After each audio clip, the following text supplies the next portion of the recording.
told me. He said you did. Oh no, I did acid. And we can start recording whenever you're good. I did acid like a month ago. Okay. Yeah. So you didn't say that for Joshua Tree. Where did you do acid at? Just like a girlfriend's friend's upstate place, a nice house. Okay, yeah. But acid was a ride. Okay, how'd you like it? I liked it a lot, but I feel like the last 2 hours, like my jaw was clenching it really hard. Very intense, yeah. And I was like real flat the next day. I will do it again, but I will do it in a year. Right. Shrooms, I think I will microdose more occasionally now. I got these gummies now. They're very easy. Yeah. And I think the next time I do shrooms, I'm going 5 grams Balls to the start. wall. Balls to the wall. And I want, you know what? I want the shroom. I want to eat the thing. Yeah. I want to You feel. haven't eaten the actual mushroom yet? I did chocolates, and then this time I did gummies and chocolates. You can measure them out, though. Like, I have a friend who's a big shrooms guy, and you get a cup and a little scale, and you can measure it out so you know you're not doing too much. That's the problem, because shrooms, especially like the penis envy ones, like the different strands, like they will launch you. Wait, what's the danger of launching someone into too far into shrooms? Well, just like any psychedelic, you get too high, you're barely functioning, you're like almost like groveling like an infant. You know what I mean? Like you're like your capacities to think start kind of like getting away from you because you're just in an altered I want to state. get close to there, though. That's good. And that's what I want the next one to be. Yeah. See, I felt the launch. Like I felt within the first 30 minutes. How you describe it? We go. I was like, whoa! Like, and then I had like a half an hour to an hour period where I was very high. And then after that, it was kind of like, you'd add a gummy here and there to try to maintain like a high, but it didn't.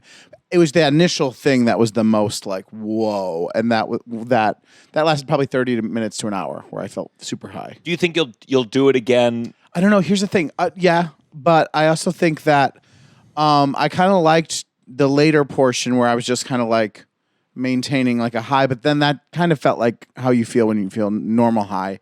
And I think with all things where I'm getting high, I like doing it for a little bit and then either going to bed and being done with the day or not, because I get anxious when I'm like, okay, waiting for the high to be done. Like I'm like, okay, I'm done with this now. Sure. Or wondering when it'll stop, Yeah. Were you a big shrooms guy? Yeah. I have a friend that like he's very into shrooms.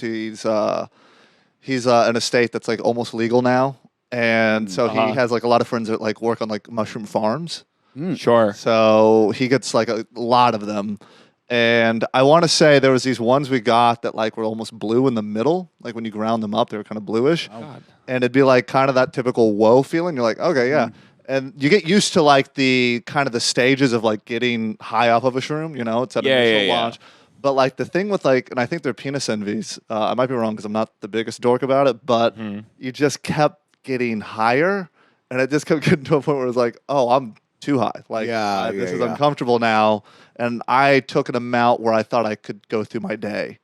Oh, I had things to do. Like I'm at that point where I like to microdose, and I'll get through my day. Yeah. Like I'll do like a quarter tab of acid. Sure. That's a very small amount. That's still. Go about your day. That's a cup of coffee. Go about your day. Yes, you can. I was in the bathroom and there were fruit wallpapers, and I was like picking the fruit as I was peeing. Pee was getting everywhere. Yeah. And I was like, oh, it was. I could not have done stand up. Okay, but how much did you do? Tab and a half. Yeah, no shit. Tab and a half? Yeah, that's like drinking like a bottle of whiskey and trying to go through your day. Like you're going to be gone. You're done. Well, welcome to the drug side. My name's Gianmarco Soresi. This is now a podcast that documents my very gradual decline into psychedelics that I am doing in my mid-30s. I waited a long time. Do you not wish that you had done a little more earlier in life? No, I actually feel fine. Really? I don't like it that much. I don't. It's not as much of a thing for me. It just is like I have fun with it. I have some good laughs with it. But I think ultimately it's just not my choice. I think at college, I would have been cool with some of these, like my different friend groups over the years to do it once. Like we all like grew closer, not closer, but in our own. It was a new way to experience each other. Yeah, sucking and fucking. There was one time. there was one point. By the way, if you want the full thing, This is coming out You want later. the full You want the full- NC-17. If you want us to, if you want to hear two white guys be like, and then I was a little higher, and then I was a little less high, and then I was like, whoa, but then I was fine. You can get it all. This is coming out after the fact, but on the Patreon, Russell and I were recording an episode right after this, just the two of us, patreon.com/downside. I want to go into one thing before we go formally into with our guest, comedian, stand-up comedian, Ty Colgate, is this one moment that I wrote down. I tried to write down stuff this time. A lot of... Oh God! tough notes. Did you read them sober the next day? And I tried On to. the airplane. I tried to do what you were. Remember, you were like writing stuff down. This is what I'm going to bring up. Oh, okay. Yeah, you say it, though.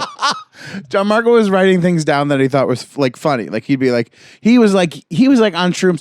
I thought we were gonna like initially, and then I got around to it. But I thought we were gonna be on shrooms and we were gonna like listen to music and kind of maybe just dance around. We did do that, some of that. We did do a lot of that. But I love that Gianmarco is such a workaholic. But He can't just Gianmarco get was high like, on I shrooms. want to He use has it to to work like, too. Yeah, I want to use it to like come up with funny ideas, you know. Yeah. So he's like writing things down every now and then that's making people laugh. Like anything that the group were laughing at, you know, he'll kind of riff on it. So and when I get high, I get really quiet and very insular and very like I'm just in my head a lot. And so I was like, let me think of something funny. And I was trying so hard. I was trying so hard to think of something funny. And I was looking at my three friends, and the only thing I could think of, and it was making me laugh, was picturing the three of them crying at my funeral. This is the downside.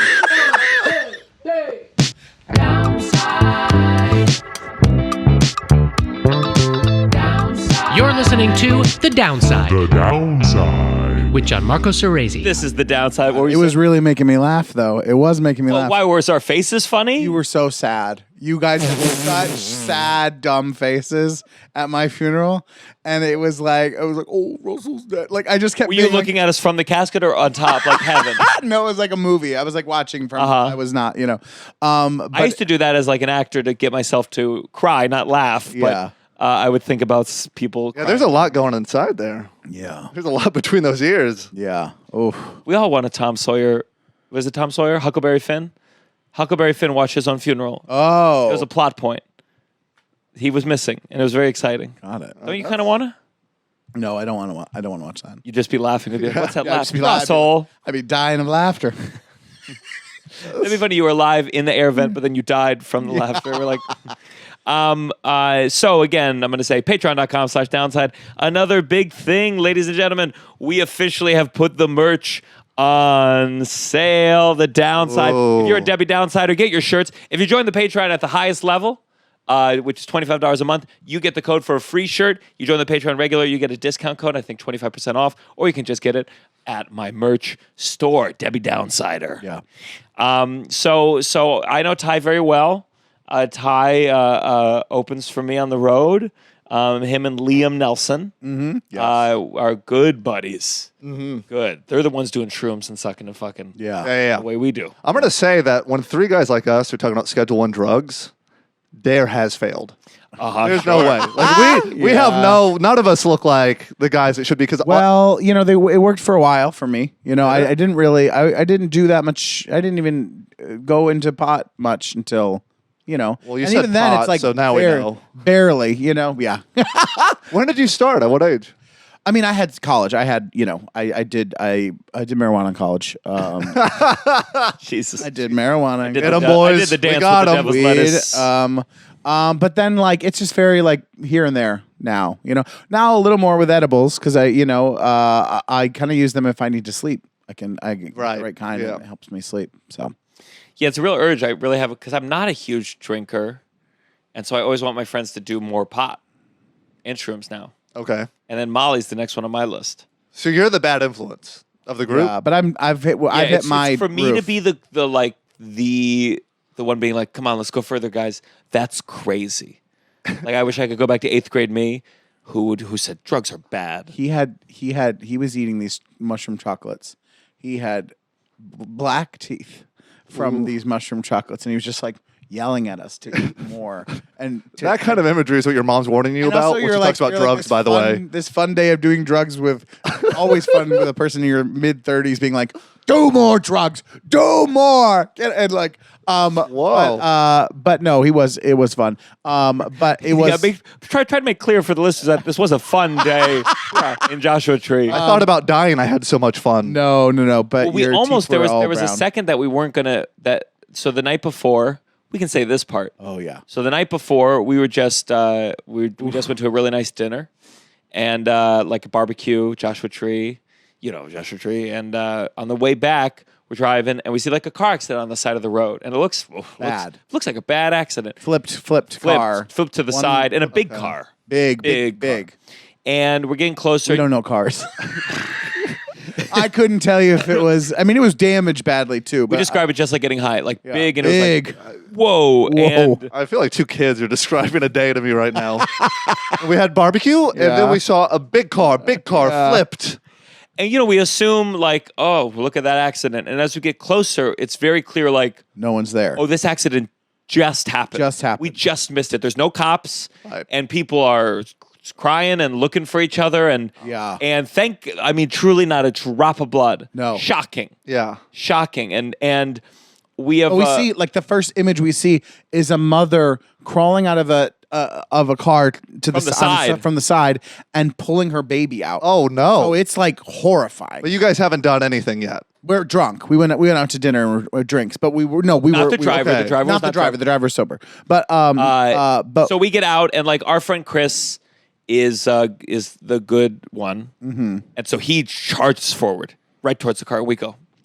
We gotta go. We gotta do it too. Close. Yeah. So we all do that thing that you do in an accident where you're really contributing nothing. Yeah. Right. But you feel like, well, I should be here just in case. Yeah. Right. And it seems like everyone's fine.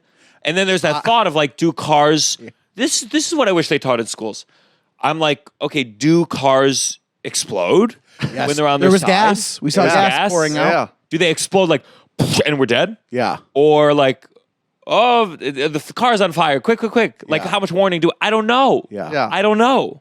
But everyone was safe. I had the dumb thought of because everyone was out but we were like still kind of there. I was like, should I sweep up the glass? Like there is so much glass. I really had like a drunk thought where I was like, what else could we do? If someone has a broom, we could maybe sweep this to the side. That might help the road. You pick up one piece. You like picked it up like, I got this. Yeah, it was a lot of smashed glass, a lot of smashed plastic. Oh, Yeah. man. And we just thought like, I think do you think that if we had seen a dead body, We wouldn't have done shrooms. we wouldn't have done shrooms the next day? Even though that would when be I'm feeling- tough. when I'm feeling existential, shrooms can be very existentially. Well, it just depends on comforting. how graphic and how, it would have been a real damper on the trip. I'll say that. It's tough. Definitely. The corpse at the beginning of the trip, Corpse. Yeah. tough to bounce back. Ooh, I mean, yeah. There was it's two families. It would have been rough stuff. And then you weren't there for this, but we went on a hike, me and the other two guys, and we did a little hike. We didn't want to leave Russ alone too long, and we went, I don't know, 5 minutes, 6 minutes, and we noticed there's like some animal shit on the road, just some things. You're like, and I Google mountain lion. And it's like I'm like reading this out loud as big we're shit, walking, right? Big shit, and then like some paw prints that were cats, that were Okay. lions, and I'm reading this thing like mountain lions, what to do. Always be on the lookout on a trail if there's any fresh big shit and Oh, no. Santa Claus, and you're three guys who do sketch comedy, and you are walking down the street, and I'm reading this out loud, and all three of us immediately go, all right, we're turning around right away. Like we didn't, like these were fresh prints. There was like there was another thing like a matted sticks on the side. Everything in this thing said you're in danger. Yeah. And they said if you see a mountain lion, don't. What the fuck? Who could it be? Who could it possibly be? We'll see if they ring again. There was a ring. They said you don't run, you don't turn around, you just stand. You stand tall together. You sing. They said make loud noises or sing. What would you guys have sang Sing together? I said we would do like an improv machine, like an improv music machine. You know where? Oh Jesus fucking Christ! Are we double booked? No, let me look at my goddamn phone. What the fuck is going on? Here, stay here. Okay. Yeah, I'll improvise. Yeah, so they were gone for. I thought they were going to be gone for multiple hours. Right. And they came right back. Now I am glad I didn't go because I think my impulse would have been to immediately run back to the car. Yeah, freak the fuck out. And I didn't know. Did you look up that thing, Gianmarco, before you did this? I didn't know that there were animals we had to be scared of. I thought like walking know. trails. So I thought we would do like an improv music thing where like, you know, someone goes up and they go beep beep beep beep beep beep, and the other person adds like beep beep chicka-ch, beep beep chicka-ch, and we would build like an improv thing. So you have a lot And of then- time to do this. Yes. But then when we finished, maybe the lion would kill itself. Yeah. I was hoping the mountain lion would give us a suggestion we could work off of. Sure. Yeah. Yeah. But why sing, I wonder? Just because that's a foreign thing to them? They've never heard that? I think it's just loud. As a You're theater imposing. person, how excited were you that was the advice? Very excited. Yeah. It's very rarely in an emergency sing. Sing, How often yeah. That's nice. I'm trying to think. Okay, so lion, you know the advice is sing. What are you doing right away? Boom. I think happy birthday. Just happy birthday loudly. Lion's gonna be like, you fucking hack. Happy birthday. You're asking me. I'm giving you the truth. I'm not You know, trying to do that. I would do. In the jungle, the mighty jungle, the lion. Ah! Oh, it's a lion. Oh yeah. I was gonna do the whole Lion King. No, I would have probably done if immediate and I had to go. I go because I think it's gotta be high. So I'd be like, God on high. you're gonna go falsetto. Yeah, Real okay. light. Yeah, Les Mis. What are you doing? Lion, go. I don't have singing ability. You're I would dead. be dead. I'd be dead. You're not. Can you speak sing?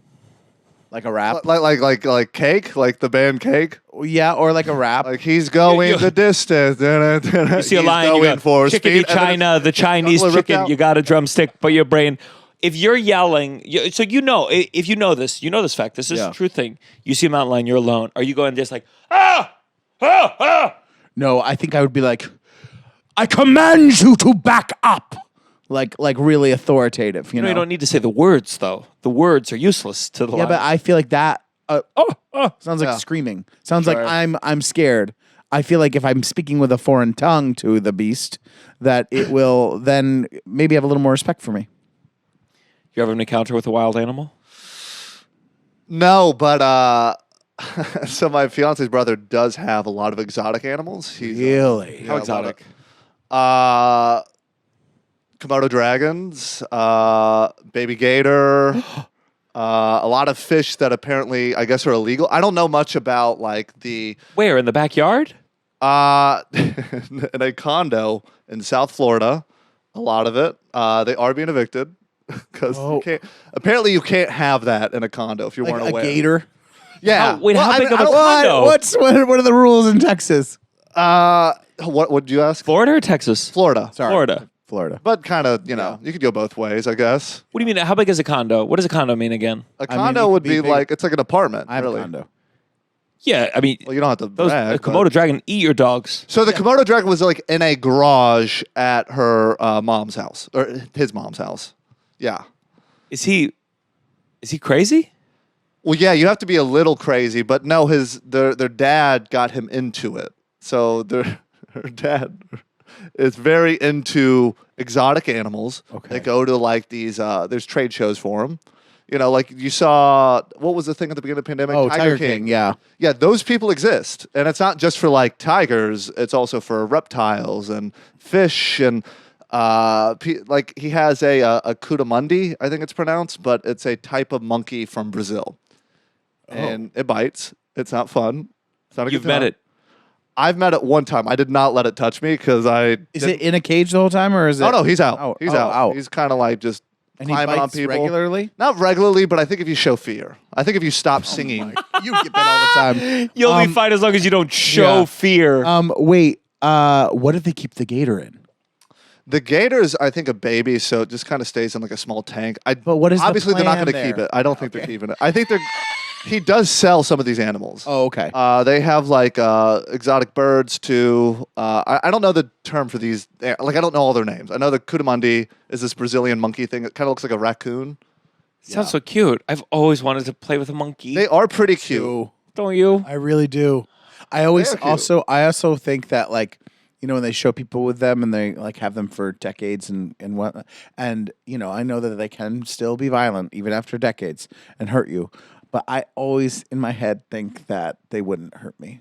You know what I mean? I always think that I would be really. You're the different one. I'm the different one. Yeah. You know what's scary? You know what this available? It's the 911 call. No, stop. I don't want to talk about that. I hate when you bring that up because I hate thinking about it. We all know there's a famous one of the person had the chimpanzee or whatever, gave them, I think like Zoloft or something, Ambien, and then this 911 call, she's like, he tore apart my friend. Tore apart is the word that she uses. Whoa. Like, tore apart. And she's like, kill him. And the 911, I'm sure this is what they have to do. But all the 911 operator calls, they always go like, ma'am, They're calm so down. rude. Calm They down. are And you're so like, rude on calm 911. down. Yeah. Calm down. I know. There's never a thing where they're like, I'm so sorry that happened. Like You're at the end of your shift and you get that call. it is a little like That is like the No, person but coming into the anytime restaurant, like they right play before you it, they're close, like- like you're just as you leave. Oh, you're about to put the headset up and it's like, oh, last call, and then it's like, Man. okay. oh, it's yeah. another. what a horrible chimpanzee. job. I wonder how much 911 people get paid. I'm sure sufficient, and it's they feel good about it, and they feel they retire at a nice age and have a family, and if they get sick later in life, they're going to be okay, Yeah. and they won't need to call 911 immediately. And then the person's like, "Calm down," and it's like Calm tasting down. your own medicine. Oh, you got the chimpanzee call? No fair. I'm sure they're all excited. I imagine they have to do that because the thing that they don't seem to answer fast enough is what I want is this.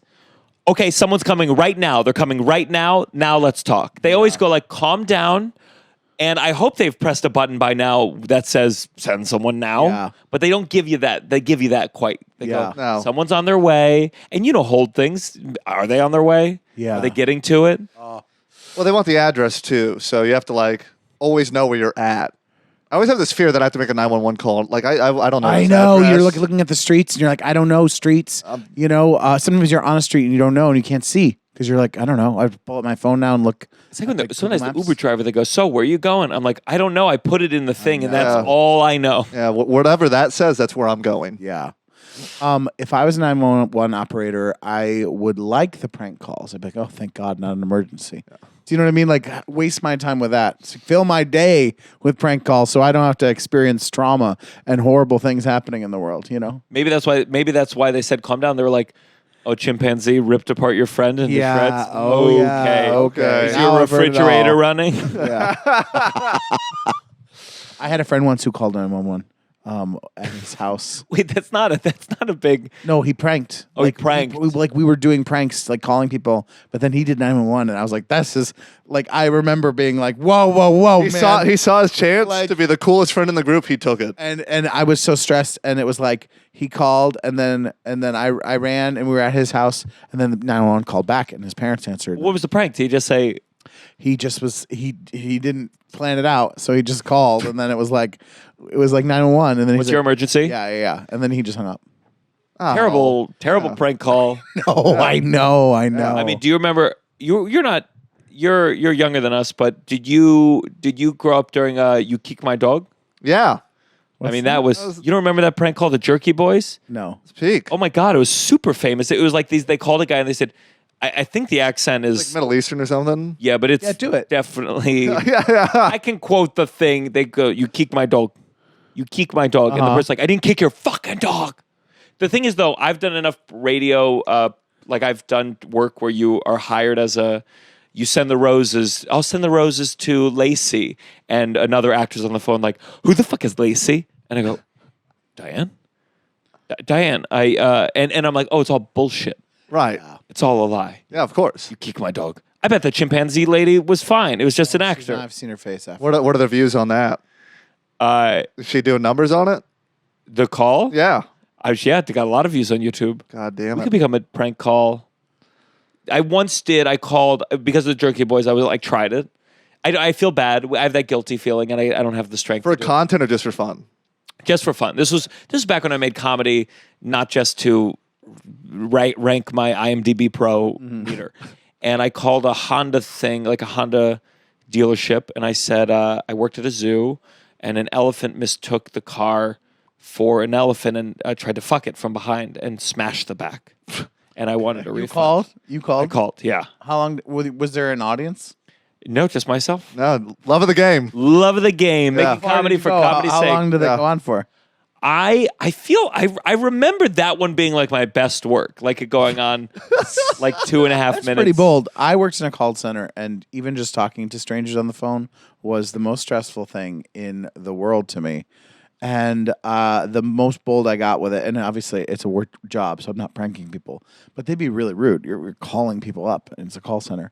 And one time this person was being so crazy, they were like, nobody by that name lives here. And I go, okay, did I call this? And I gave the number, and they go, I'm not going to confirm that number for you. And I said, well, then I might call back again because I don't know if I called the right number. Maybe I dialed wrong. And she said, well, I'm not going to give you that confirmation. And I go, okay, well, then I might call back. And she goes, well, I will not be confirming today.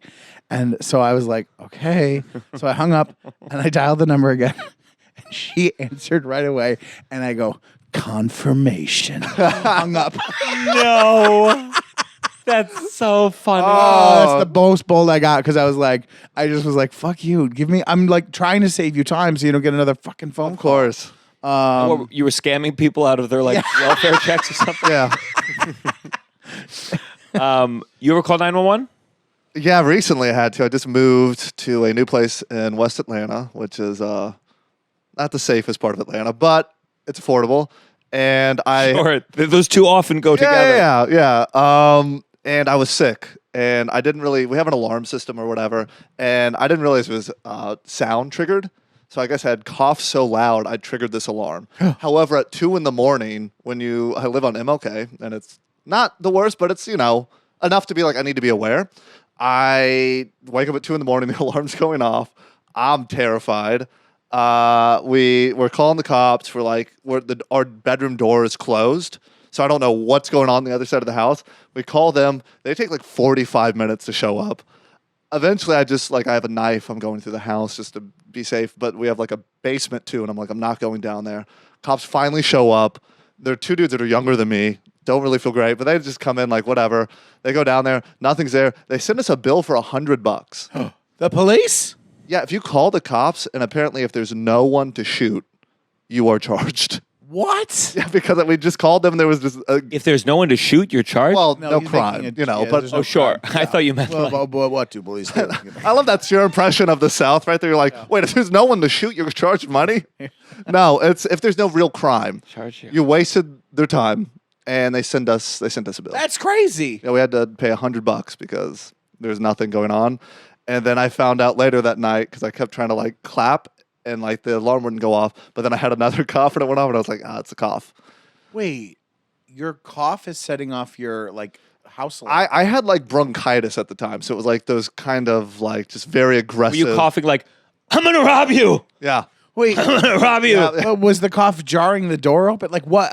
No, it's just Jarring the door open with the sound waves? Wait, what's the alarm for? It's not for breaking. It's for breaking glass. So essentially, it's set to whatever frequency that is. I'm coughing at the frequency of broken glass, I guess. Wow. Okay, I Yeah, thought you it was got to get that checked Nope. out. Yeah. It's really bad. Well, I don't have health insurance, so I didn't. But that did cost me $100. So I guess maybe urgent care would have cost the same. So we spent the same amount of money no matter what. Fuck. Yes. We said it before, we'll say it again. Fuck the police. Yeah. Although good for you for having a security system. I don't have, or maybe I do. I don't. It doesn't we had automatically call the cops, so. We had it at my, when I was a kid, and when that alarm went off and you were alone in the house, it was scary. Fucking terrifying. It was scary. Yeah. So scary. Yeah. And if your bedroom door is closed, you're just kind of do I just block the door and hope no one gets No, in? that is so scary. Oh my God. Yeah. My dad had no alarm. He just left all the doors unlocked. And I was like, we don't live in one of these states where you do that. Yeah. He had my dad in his defense thing. We had a BB gun, but it was not for defense, but he had one of those like an iron stick, and you go like this. You go, and it's like a weapon. Baton? Oh. Yeah, baton. But like with flair, it's kind of dramatic. It's like a. Yeah. Do British police have that kind of thing? I think. I think theirs is just a solid. It's just like it's big already. This is like it's small, and it was dysfunction. Yeah. Like in action movies, and they're like Yeah. sweeping people off their feet Yes. with it. Yeah. Is that what your dad pictured? Like he's doing like Matrix moves? I guess so. I think I would not want to fuck with my dad. He would be able to not. If I fight, I'm thinking about my face. I'm thinking about, I don't want to lose a tooth. My dad his well-being is gone. Leading with his face. Yeah. He's just headbutting. He's at that stage of his life, it doesn't even matter. Yeah, I would say that. Yeah. So Ty, we first worked together in Alabama. Yeah. One of the rougher gigs of my life. One of the rougher headlining gigs of my life. Where in Alabama? Stardome, that's a legendary venue. Stardome. I guess so. Stardome. This was the one where the guy left during the gun joke, and I thought he was getting a gun. Yes. Where? What part of Alabama? It's what is right it out of called? Birmingham. Oh, okay. But what is it? What is the place? It's Hoover? Hoover. I think it's a Hoover, suburb Alabama. it's in, yeah. Just a real. It's the only show I've worked with you where half the people that attended had to smoke cigarettes outside at some point. I've never worked a show where so many people smoked cigarettes. Sure. I didn't do any theater kids here tonight bit. I didn't even try. But you grew up in Florida, Yeah, South Florida. South Florida. Yeah. And when you've told me some of your life, and it really sounds like when people talk shit about Florida, it sounds like right on the money. I contributed to some of it. You say Florida's crazy. Like Florida, what part of South Florida? What did you say? Treasure Coast, so 45 minutes north of West Palm, Port St. Lucie area. And because I know the whole thing with Florida man, like Right. part of the reason Florida has this impression is because there's some law where if you get arrested, it's public information. Like there's something about like all the arrests become public information in a Yeah. way that you can then tabloid people can go grab all the stories. So it's not necessarily a reflection. Like other states have crazy people too, but it's not as easily like immediately accessible to the tabloids. And now it's a meme, so it's fun to do. Yeah. Yeah. But Florida is also a little crazy. Yes, of course. One example, your sister's husband who collects Komodo dragons. Yeah. If you're gonna have a Komodo dragon, it makes sense to have it in a state like Florida. You need space. Yeah. You know what I mean? You're not doing that in the Big Apple. Sure. Plus, the climate's got to be better for it. Yeah. Right. Everyone uses their space different. You did a podcast studio. He had a Komodo dragon. That's true. Which is true. worse? Which one's crazier? Who Which is can worse? say? Komodo dragon, I want to see more than a podcast, really. I mean, that's pretty exciting. That is true. If we had a Komodo dragon, I said today's episode, we're just going to watch the Komodo dragon. Tune in. People tune in. A Yeah. live stream of a Komodo dragon's worth like 10 minutes. Today, Komodo dragon's just going to eat one of us, and we get to watch it. Yeah. Yeah. Is Florida though? Is it a little crazier than other places? At least where you grew up. Well, Or an energy. Yeah, I mean, it's tough. Okay. Port St. Lucie is not a very nice part of Florida. It's like gentrified a little bit with time, but like it's a little bit of a melting pot of like the Caribbean. So you have a little bit of everything there in terms of like, the Gulf, Florida, all the New Yorkers that moved down there. You have Haitian, you have Jamaican, you have everything. That's not, in my opinion, crazy. I think that's like the interesting part of Florida. I think that's what gives it culture. I think the crazier part is like Treasure Coast, that beach. Sometimes we'd get like a shipment of drugs that would just, be on the beach. It would just come to shore. What do you mean? Like a shipment? Like a Just Coke or A bag meat. or like a box. Like box, shipping containers would just be on the beach because it fell off a ship that was trying to. Because how it big? gets, Like a big container? Those big shipping containers fall not off like all those the time. not the super wide ones, but like like a big cargo box. Mm-hmm. And essentially, it would look like something else. Like you would open it, and it might look like cereal, but you open the packaging, it's like. And when the cops get pounds of there, weight. or would you sometimes be walking down the beach and be like, "Oh my god"? Well, these are news stories, so I never saw this personally. Oh, okay. This is just stuff that did happen. So Sure.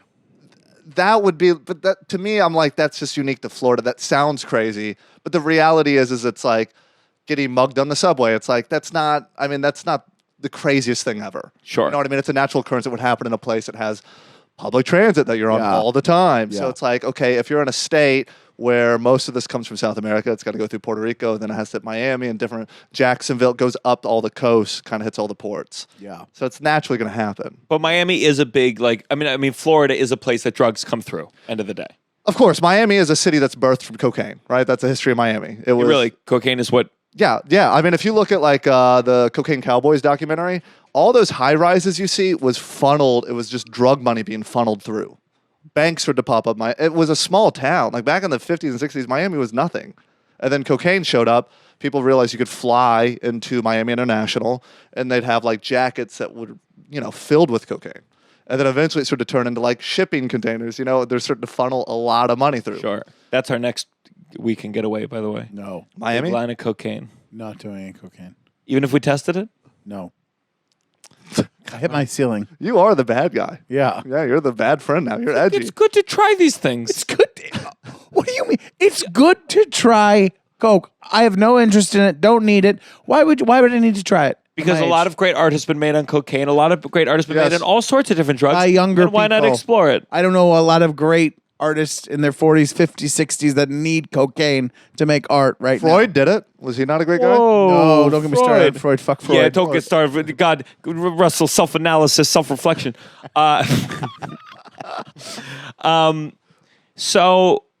So I have no delicate way to get this. You and drugs. Yes. Let's talk about it. Yeah. Long history. So you told me you went through a period of your life yeah. where you dealt some drugs. Yeah. A little bit. And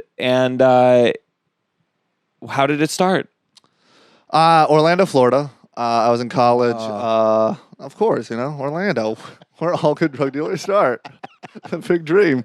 It really just started with a friend of mine popped back up into my life, and he had kind of lost everything. He moved back he was like in Seattle or something. He got shipped back into Florida, and he had nothing to lose. His long-term girlfriend broke up with him, and he's like, what if we start selling weed? Which is mostly him wanting to sell weed so he can smoke for free. That's how a lot of people get started. Yeah. And this was like shortly after like my first Christmas living on my own in Orlando. And my dad had given me, he didn't know what to get me, so he just gave me like $400 for Christmas. He was like, here you go. This is the danger of just giving money. Yeah, it's just no gift. Start a small business. Which frankly, I'll give advice. Don't do that to a college student. That's they're going to spend it recklessly. $400 Staples gift card. Yeah. That's what you do. Yeah. There you go. Yes. We got this $400, and I immediately bought a quarter pound. Now, you just knew a dealer because you smoked pot. Yes, but so this goes back to an old high school friend of mine. An old high school friend, or really my other friend's friend. He was kind of a little bit bigger in like the Treasure Coast area of Florida. He was moving a decent amount of weight, and he was just nice enough to get us started, go figure. And that's how we started. I want to learn the vocab as we go. So weight, that's a term? It would Yes, be like, weight. Oh, he's got a lot of weight? Yeah, he's moving weight. He's moving weight. Quarter pound we called it a cutie. Other people called it a quap. Quap. A quap. Cutie was just the initials, right? Quarter was QT. How much is a quarter pound? Like how much? 4 ounces. Oh, okay. How much did that cost? Oh my God. Back for us, anywhere between $400 or $500. Sometimes as high as $600. Okay. What's an eighth? How many eighths are in a quarter? How many eighths are in a quarter? Wait, is it 2? Yeah, I mean, if there's 8 eighths in an ounce, so 8 times 4 is 32. boom. I was trying to think where I've bought, because these days I get gummies and whatever, so I'm just trying to like remember. Yes. What does this look like? Yeah. Okay, so let me piece this together, and I know we got to use pseudonyms for all this. So let's say John, your old friend, comes back, says, "Hey, let's get in the weed game together." Yeah, I was selling jewelry at the time. I worked at Swarovski. I was a sales associate. He was like, hey, let's be dope boys. That sounded like a cooler job. That sounded fun. Were you making money selling jewelry? Like commission? No, you're getting I was making hourly. I was a key holder, so I had to do like all the bullshit of being a manager, but no extra pay. So it was terrible. It was a boring job. It was not fun. I was at the Orlando outlets. Why did he want a partner? Why did he want to work with you? Well, I had $400, and he had a severance package from his girlfriend that was like granola bars. It looked like he had a picnic with him when he showed up. We had to share a bed for a while. Like, he had nothing. He was out. He bottomed out, zeroed out, hard. I like that he very much came into your life, and you're like, we had to. You're like this guy really needed you a lot more than you needed him. Of course. At this point, yeah. He was a good friend. He was a good friend, and he was assuming some of the risk. Yes. Okay. But it sounded cool. It sounded cool to you. It did, and I grew up like I was never the cool kid, as you can tell by my tone of voice if you're listening to the audio. But if you can see this, I got the video too, guys. Yeah, I look like a sitcom dad. I'm not a cool guy, so I was never like a rager. Like, ooh, this guy, he has to be at the party. So it was like an interesting thing that I never got to live while I was in high school. And I didn't grow up with really much money. I had a single mom. When you started, did you have this like any fantasy of like, oh, I'm going to be like rich and women and pools? No. Just like, I'm just doing this as a little like side. It was supposed to be like a side thing. It was definitely supposed to be a side thing. It was going to be fun. I was going to be like, oh, I bet I can get to parties. I bet I could meet girls. This is cool. So you and John go to someone else you knew from high school who's moving a lot of weight. He came up to Orlando because he still lived down in Port St. Lucie. It was very boring down there. He would come up to Orlando. And the first time he came, John was like freaking out because he came and he had like a gram of cocaine on him plus the weed we were going to do. And he was like, this is crazy. This is as sketchy as it ever got for us. How are you contacting? What's all the contact? Are you doing text? Yeah. Snapchat, a lot of it. Snapchat? Yeah. Hey, God, that's crazy. Anything digital. The nudes app. But anything digital feels like, well, all of this is traceable in some degree. Of course, but this is the start, right? So this is before... We can fast forward to that. No. We'll get there. Okay. 1 gram at a time. Yeah. Oh my God. So you meet him. You go to like to his car, to a warehouse. No, he's staying with us. We knew him from high school. You. Yeah, he stayed with us. And he says, "Hey, we talked over Snap." No, we knew him. Okay. We knew him. Eventually, we got to people we didn't know well. But when we started, you start with someone you know. And is he like? Does he say to you like, "Hey guys, don't." It's just assume this is all going to be fine. It's not that much stuff. You're going to be able to sell it. Yeah. Pathetic weight. So laughable. And so he had a little bit of cocaine, you said? Yes. And that freaked out your friend because that's crazy. Yeah. Because the most he's ever done was like he smoked weed. Yeah. I think at that time I maybe did like a little bit of Molly at one point. So this was like, whoa, this is dangerous. But ultimately you do buy the cocaine. No, we did not. Oh, you did not? I did try it and I failed. Did you spend all $400 on with the weed? Yeah. Okay, and how much, if you're going to sell that, how much would you have gotten from? We made $0. So just to get to charge more. To get established, we found someone that needed a quarter pound immediately. And I knew for us to get started, we need to undercut like other people in the market. So I was immediately like, I know this person. And they are getting it for like, it was like $420 or something. I was like, we'll sell it to $400. But the reality is we need to immediately move up to a half pound. Because as you move up in weight, you're charged less and less. Yes. Obviously, it's wholesale. Sure. So I was like, it's just the same business model as anything else. Yeah. But it was just one person. I mean, you literally just flipped it immediately. Drugs here and put it there. We weren't good at the beginning. No one said we were good. Sure. You remember your first open mic? Yeah. Was it hilarious? Well, it's pretty good. The second one was rough. But we sold a quarter pound right away. That's pretty good. Yeah. Hey, listen. Yeah. Hey. You're a great drug dealer. Don't get me wrong. No. We were not. It was definitely a dumb move, but it was just to get started. So we immediately got to re-up, which that's another term, re-up. Re-up. Yeah. Because we started to find like other plugs, which are people that also have drugs that you can buy. So your Snapchat is just filled, you just have multiple people, and sometimes they have some, sometimes they don't. The people that my friend had bought small like amounts of weed from before he was hitting up, and starting to talk like bigger numbers. So we eventually got another quarter pound. And since you can't sell a quarter pound immediately, that person didn't sell that fast. So we were selling smaller quantities. So you're selling dubs, which is like little 20 bags, waste of time, amount of weight. You're selling eighths, quarters, eventually ounces. So now you're starting to make money. Yeah, a lot of cash. What you getting these little bags off Amazon? Where you getting your like little sandwich bags at first, and eventually like. Once we started to get to a point where like we were moving, so like we have a half pound, right? You have to move a quarter pound. We eventually got a vacuum sealer. Oh yeah! Wow. You need a vacuum sealer, so that way it hides the scent. You can hide everything in your trunk. Yeah. You definitely need to hide everything in your trunk. Yeah. Because it's technically a separate compartment if you're pulled over. And are most people getting your number and they text you, or are you on the street? You're one of those guys on the street going, weed.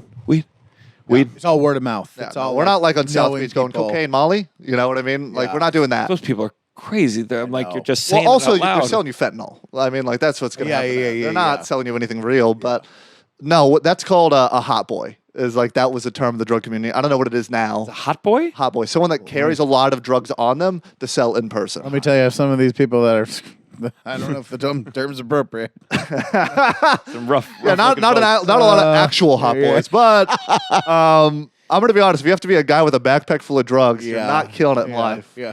It's just crazy to think in New York. I remember just being in Times Square as a younger person. I'm like, there's cops everywhere, and you're just Yeah. like, I got weed. Yeah. But the thing, the cops don't care about Weed. a lot of times a small amount. Yeah. It's a fine. Yeah. It's like maybe at most like 3 months in jail, probation for some offender. You're not going to do a lot. When you started doing this, did you like Google like all the punishments to kind of just get a sense of how deep you were going to get? I didn't realize how deep we're going to get. Here's the thing. Okay. When people say weed is a gateway drug, they always like assume it's like from the user perspective. But I know a lot of people that just smoke weed, stick to weed, right? Yeah.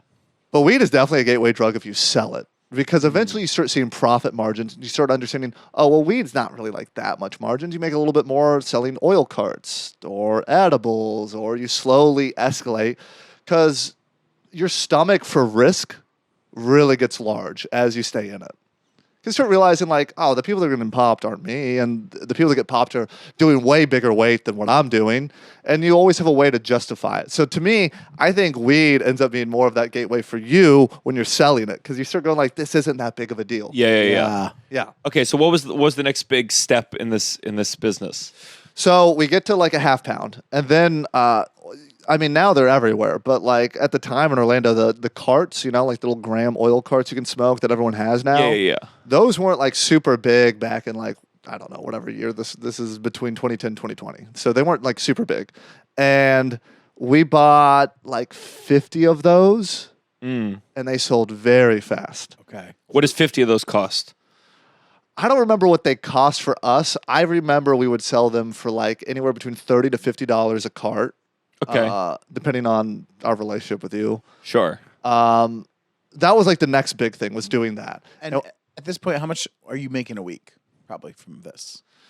probably a couple thousand, because like weed doesn't have high margins, but the carts did. So that was pushing us up a little bit more. And you're 18. 20 at 20. the time. And it's So all good. cash. Yeah, all cash. Had a fake ID, so it was like, this is How fun. are you doing that with like bank? Like nothing's going in the bank. Like what? Like You can't. Yeah, yeah, So essentially, if you're, I like this. This is going to turn into like a how-to to. Sure. But it's like a dated how-to. I mean, I feel like this now. kind of Yeah, business yeah, like yeah. A lot of moves this has fast. definitely changed, but something tells me that a lot of people that listen to this podcast are going to be like, "No, it's actually like this now." Yeah. Sure. I don't think we have that demo. But in case you want to get started, if you're going to deposit money, a lot of times your birthday or Christmas is going to be the best, because you can always go like, "Oh, I got $1,000 from a family member." You can now put it in. Oh. We didn't do that. We were college kids. We didn't care about what our bank accounts looked like. Yeah. So we just had like a chest with like a big lock on it. We both had keys to it. We had glass jars filled with different strains of weed, and we had like a little bag that was almost like a goofy like cartoon robber bag filled with cash. You trusted each other where it's all going in the same chest. Yes, but this is where I'm a huge dork. So I made a spreadsheet eventually, because I started to realize like it's hard to account for everything coming in and out. Sure. So I made a spreadsheet that broke everything down to the gram, Yeah. the dot, like what we spent on it, what our projected margins were, and it would update like for the weekly and the monthly. Sound like a very good drug dealer. I mean, like responsible. Yeah, I mean, definitely more than what you would get like than your typical drug dealer that was just like, whatever. I paid this amount. I'm probably going to make this amount. So now we're keeping track of it. So you really couldn't rip us off. We did get $1,000 stolen from us from a friend that stayed with us, and it was very easy to find out because the numbers just didn't match up. Oh. Yeah. And so as you're growing, you can go to these dealers and be like, hey, we moved this pretty fast. You pay them up front, right? We did. But a lot of the people we dealt with, we started to get people involved in dealing that probably shouldn't have been involved. Like my ex-girlfriend started to move a quarter pound for me. Like that's just, I mean, you just start convincing people. So you give it to them on. I listen. If I know what it's like to bring your friends into your professional life. Of course. Oh yeah. We're kind of in the same boat. Are you talking about me?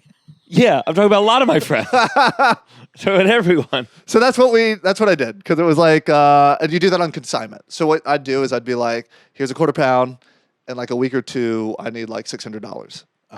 And they would come back and they'd give you 600. You give them another quarter pound. Were you ever in a position where someone that you're friends with is like, I don't have it, like Yeah. where then you're like, wait, am I suddenly like breaking a knee? What was that like? I that happened only one time, and Okay. I just, you just yell. You were just Yeah. mad, and Would you yell? I was very mad.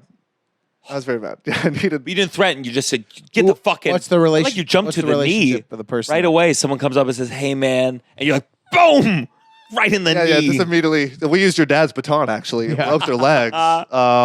No, we I just yelled, you call them names. I was just mad. It wasn't like any real threats. There wasn't like I didn't like set a gun on the table and go like, well, we need to figure this out. Yeah. It wasn't like that. It was just more of like, you know us and like, you're going to ruin this friendship. So Yeah. like we could stomach the Hey, loss. man, this is really going to hurt our relationship. Yeah. If you don't give me the money for the drugs. Yeah, it was very polite. It was always polite. We always had the most respect. Yeah. No, it was just like you call him a pussy or a bitch and you're mad and you're screaming. I don't have that in me today. I was like half drunk when I was doing it because like that's what it was. You were like half the time you were just, I don't know, you partied all the time. Sure, because you had the free money. You had the money. Of course. Like it was a good time. You party, you go back to the Excel sheet. Okay, I bought 3 margaritas tonight. Yes. A little bit drunk. Yeah. And then you write it off. Yeah. Okay. So next level. So it's moving up. Yes. Is there a bigger success or is the downfall already here? Well, there was the first time we ever bought a pound of weed, which can be called a pillow, if you want to learn the terms. Pillow. I like that. We have the terms pop up on the screen, definition. Yeah. A pillow, because it looks like a pillow. I was such a fucking moron that I went to buy it by myself, and I came back and weighed it out, and it was still a half pound. And I thought texting the guy like, hey, man, this isn't a pound, was going to do something. Never heard from this guy again. We lost a decent chunk of money. What should you have done? Weighed it right then and there? I mean, if you really don't trust someone, you should, but we had dealt with him. I didn't think this guy was going to fucking disappear. So I came back. You knew what half a pound looked like, did you not? I did, but I was like, hold on. Certain strains are heavier than others. They don't all weigh the same. Oh, okay. But it's still dumb. Like I'm not. Yeah, but half a pound weighs half a pound no matter what the strain is. Oh, I know. That's like someone asks you what weighs more, a ton of iron or a ton of feathers? Yeah. They weigh the same. Good. Right. I led you into that. If I didn't give you that preface, you would have did like the iron for Look, sure. it was a big day for me. You remember when you were a kid and you were like, Yeah, that blew your mind. Holy it was shit. baby's first pound. I was excited. I'm pretty good. How much of a loss is that? Sorry. Probably like $800 to $1,000. Oh. It sucked. Yeah. I'm pretty good because of all the travel. I really have a sense of like this bag's over 50. Really? Tell when the bag's like over 50. 50 pounds? Over 50 pounds because that's when it costs more for an airline. We needed you back then. Sure, if you got 50 pounds of weed, it'd be like, this is not going on the airplane. Okay. That sucked. We eventually got back to a pound. So we have a pound. Was your friend mad? Did he go, what the fuck, Ty? No, he kind of understood. I was there by myself. I had to do it by myself. We just tried to like get a hold of this guy, and it did not work, and it sucked. This guy's now a realtor, I found out. Oh. So it worked out for him. Where are you meeting these people? Sorry, then we'll let you finish this. But I'm trying to... Their houses, public. How can our listeners find the people? So my friend came up with like a pretty good strategy. So what he would do is he'd buy a dub from someone, or just like a little 20 bag. A 20 bag, yeah. And they would show up and sell him a 20 bag. And then he's like, all right, so what can you do for like half pound? Like immediately escalate it. And if their number was higher than or lower than what we could sell for or whatever, he would be like, oh, I can do that for less. And like he would start building bridges that way, which made sense. You're only spending $20 to build this bridge. Yeah. So a lot of it was coming through that way. A lot of it was like friends of friends. And then a lot of it was convincing people that were just like curious about that lifestyle to be like, hey, for a while we were like selling it like it was Amway. It was like, hey, you want supplemental income? Yeah. Sell weed. Because like it wasn't enough to like pay off your car, but it was enough to like, I don't know, pay off a car bill every month. Uh-huh. For most people. Sure. I don't know why, I just kept escalating it. I just wanted to. Well, I bought edibles at some point during COVID, and it was clearly like a mom's van. It was like messy. There were clearly kids that were there at other times. And it just very much felt like her selling this edible was like a side hustle, like as a side job. Yeah, we did that too. We made our own Yeah. house because we sort of realized, we had a friend with culinary experience, and she would come over and she would make all the cannabis butter that you needed. That's what you put in like the brownies and all that stuff to give it its dosage. And so we just sort of make it in-house. We got like the actual packaging, and we would make like, I don't know, 200-300 of those. And What are you telling your parents when they go like, damn, your shoes look nice? Where are you getting this money, Ty? There was not a lot of, it was disguised well. Like I wasn't like all of a sudden like dressing wildly different. Yeah. I dressed about the same. And I didn't live with them, so they didn't see like I was going out all the time and I was doing this and I was doing that. So it was like that's very easy to disguise. Were women attracted to this drug They weren't. That was the most disappointing part. I got zero pussy from selling drugs. Yeah. Let that be the lesson. You don't need that. Get a personality. That would if the teachers told you that in high school, kids. That's a Don't fact. do drugs. You're gonna get zero pussy. Yeah. Zero pussy. But also, I have this like nasally head cold voice, so it's already not like the coolest guy selling drugs. Yeah. You know, it's Well, not but- like Breaking Bad. I'm not like the one who knocks or something. It's, Even then, it's always kind of like you I'm have the to one who kinda be rings. the main kingpin. You know, you got to kind of be the main kingpin, like Scarface. It's not really like the ones underneath that are that. You're like, you know what I mean? Yeah, like, yeah. It's like kind of like it's kind of like sad until you're like, well, that's what it turns into. It's like a pyramid scheme. You're Yes, always going yes. like, I got to move up weight. I got to move up weight. I Yeah. got to move up. Yeah. So, and we did. I mean, we eventually, you know, we're getting to like a few pounds. We're getting to like a few hundred carts. Edibles, we never did a ton of because they were a pain in the ass to go bad eventually. So, Yeah. like 100 or 200 of those. But eventually people are asking about shrooms. That's where you start getting ideas for different things because your customers that come over are asking for like, oh, what about this? And what about that? I have this festival coming up. So it's like we started getting the shrooms for a little bit. We had shrooms for a little bit. And then eventually cocaine, which was the wildest it got. yeah, Now, why? that's- Just because it's the more money involved, so crazier people. Yes. And on top of that, just like your customers are truly like 3 a.m. calling you. Like that's when they need you. And they're never in like the best state of mind when they're seeing you. So it's just crazy. yeah. And you kept your phone on because it was worth the money. It Well, was, we had a burner. We eventually, once we moved up to like a pound or something, we got a burner, which is like one of those prepaid phones that Yeah. you get from like Walmart, like a track phone.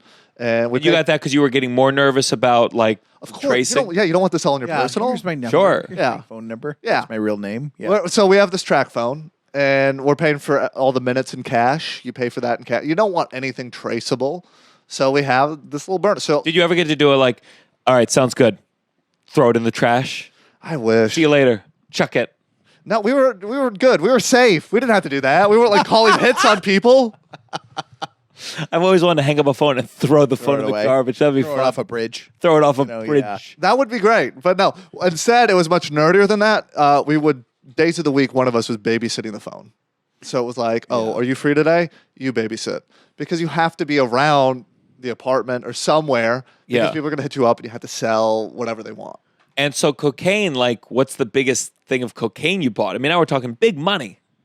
I kept that one lower because in the grand scheme of like selling drugs, cocaine is here for most cops. Weed is like here.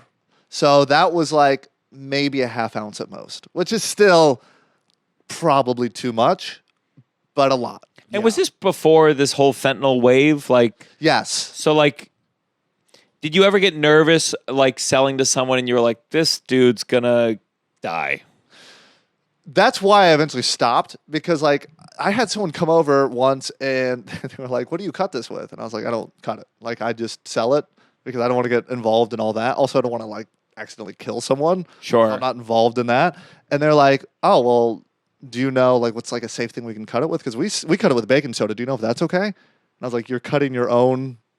Well, were they saying that because they were selling it? No, they just wanted it to last. wanted it to- That's the mentality of like some coke Sure, users. sure. They don't want to run out, so they're cutting it themselves with baking soda. So you hear a story like that, and you're like, okay, so these people are not, stable. Uh-huh. Clearly, they're letting a vice dictate because like you should not. I have a dumb question. I've heard the phrase "cutting it," Right. but what does that actually mean in terms of like?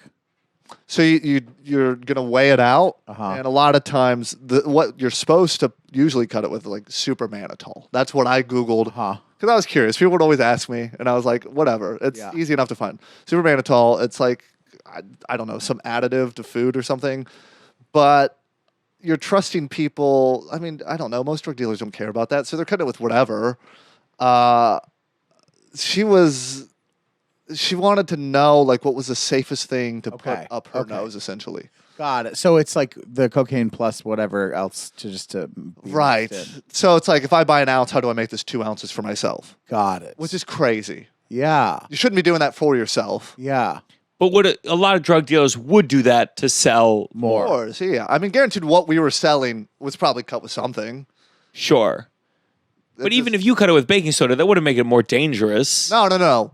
It just would give you like a nosebleed. That's is that when it bleeds? It's because it was cut with something? yeah. Your nose typically bleeds. I mean, do you really want to get into this? It's wild. It's Yeah, we're doing chemistry. it next year. okay.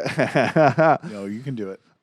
So obviously it's a numbing agent. Cocaine's usually used for surgery. So it'll like numb your nose, which means oxygen's not getting to it, which means like it's easily, things can attack the skin. Uh-huh. So the thing that it's cut with will start attacking the skin, and there's nothing to protect your nose because you just put cocaine in it. So it's like numbed out. So essentially it's like breaking your skin down. Oh, why in movies when they do cocaine, do they do this? Like on their gums? The numbing, it makes your gums feel funny. Why do you want you just like that's You can get a little high from it too, right? Yeah. that's fun to have he's numb Googled it. gums. Could you just eat it? Cocaine? Yeah. If Would you? I know you can eat it in theory. You can eat anything. Yeah. if you want to look like would the you- craziest guy at the party, you should just get a handful of stuff. It's so funny. Imagine like people doing So someone pretending they're cool. Oh, cocaine. doing the lines of coke with a straw, and the one person just Yeah, that's pretty good. sucks it up with the Yeah. straw. But would you get high? Probably. It's going to go through your blood vessels. Why don't people do it like that? I got a deviated septum. I mean, that's not probably great for your mouth, How I'd many times have imagine. you done coke? Also, how you'd be eating sand. It's like eating sand. Yeah. It's like eating protein powder. Yeah, sure. I mix it like creatine in a smoothie. I have done coke, I believe 3 times. Once it was off a kitchen counter. I was with someone I was dating, and it wasn't good. Did you do the Didn't credit feel it. card?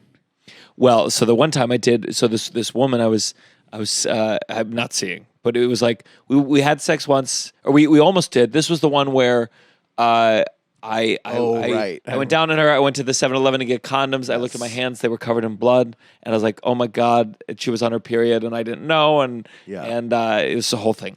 So I was like, "Well, probably not going to do this again," and it wasn't great. Yeah. I know that's your thing. Blood boy. Blood boy. So then like a month later, she wrote me. She said, "Hey, I got a 20th of cocaine. Do you want to come over and do it with me?" A 20th of A 20th or an 8th? I don't know. It looked like a little mouse sandwich See, bag. like that's how we determined our prices. So if someone said it like that, you double your prices. Yeah. Because they don't know what they're doing. Yeah. A 20th. what should she have said? A dib a dab? A 20 bag. A 20 bag? Yeah, a 20th of cocaine. is D-bag. like- A D bag. Yeah. And so I come over and she's got this little thing and she's like, my knowledge of cocaine came from movies, and I felt like you did cocaine and it was just like fuck city, and I was ready. It was fuck city. Fuck city. And so I went to her place, elevator opened up in her apartment. She was in just a It towel. opened up just directly in. She's rich. Oh, she's rich. Where is this? She was rich. Oh, whoa. Why didn't this work I don't out? remember. I mean, it In just, the city I'll of tell New you. York? Yeah, New York. Wow. Okay. And she opened, she was in a towel, and I was like, oh my God, this is going to be the best night of my life.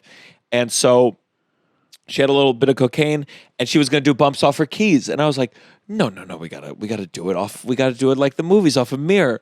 And so we're looking around. You're like, surely you'll have a mirror table. We can do it off. Well, of she in didn't your have a mirror. 80s apartment. Theatrical to the end. Yeah. The only mirror she had was like a big door length, like marble frame mirror. For your little 20 bag.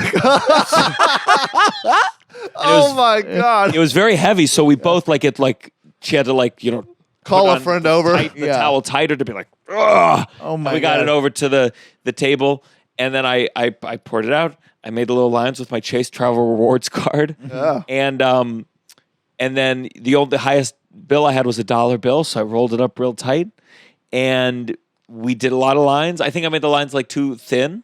Yeah. Didn't really feel much of anything. I mean, this was looking back, I'm like, this was crazy. Yeah. I would never- especially now, it's so crazy because fentanyl. Sure. You have no idea where she got it from. Sure. But so I did this cocaine. I was starting to feel something, but I would not describe it as like great. That's not a great drug, truly. And we started like hooking up, and I could not have been softer. Yeah, yeah. Oh, not have been interesting. Oh, like, is that part so- of it? Is that part Yeah, of it? cocaine dick, coke dick. Yeah, coke dick. Coke Coke dick. dick. That's another term. Coke dick. Let me tell you, I was not moving weight.